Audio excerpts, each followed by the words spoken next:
This Philips CRT is a contender to be one of the coolest looking CRTs, with its woodgrain exterior, big LED display and stereo speakers. I'm not sure which is technically the model as it reads 28CT8893-75T, model KR6687T.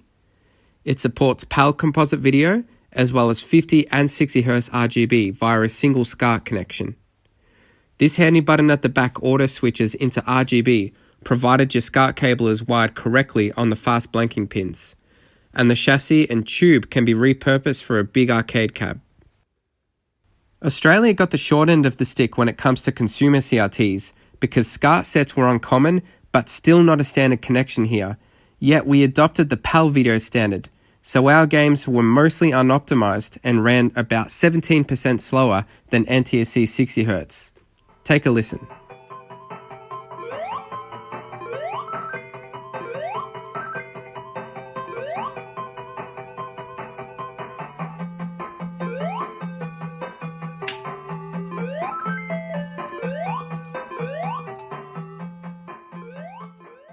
By doing this 50-60Hz switching, I realized there's a different preset for the TV for the two vertical scan rates.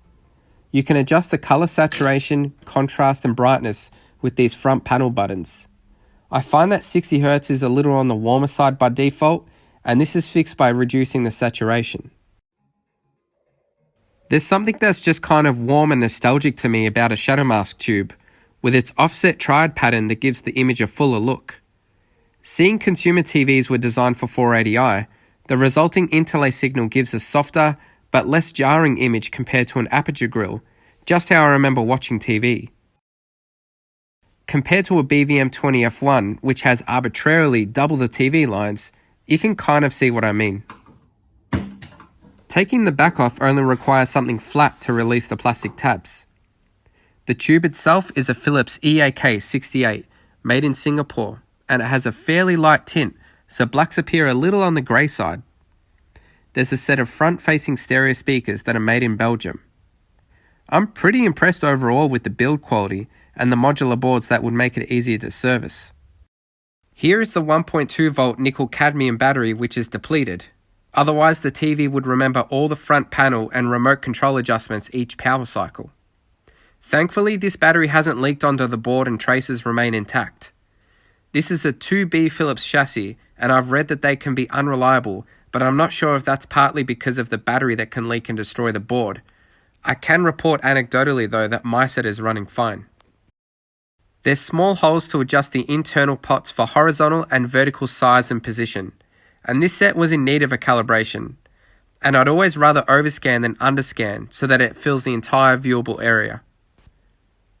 After adjusting geometry, I noticed slight impurity at the bottom of the screen. I bought this degaussing one from AliExpress, and it seems to work pretty well. I always start proximal and center to the screen and circle my way back. Something very unique to this set is a glorious hole to store the remote. You're gonna take it, you're gonna take that Dick Tracy, anyone? The remote has a bunch of symbols, and thankfully there's a manual online that I translated to English so I could find out their function. And even though there's a teletext symbol, there's no OSD to my knowledge. I had ambitious plans for this CRT when I picked it up. I thought I'd be making some sort of a retro corner and put up wood paneling on the walls, but in reality it would have been polarizing to the rest of the house. And unfortunately for me, one of the biggest appeals of the woodgrain is also its biggest crux. The corner space I have for a CRT is surrounded by pretty much black, white and grey, so this just would have looked out of place.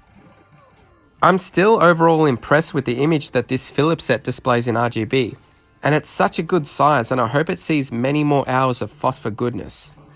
Thanks all for watching and happy gaming.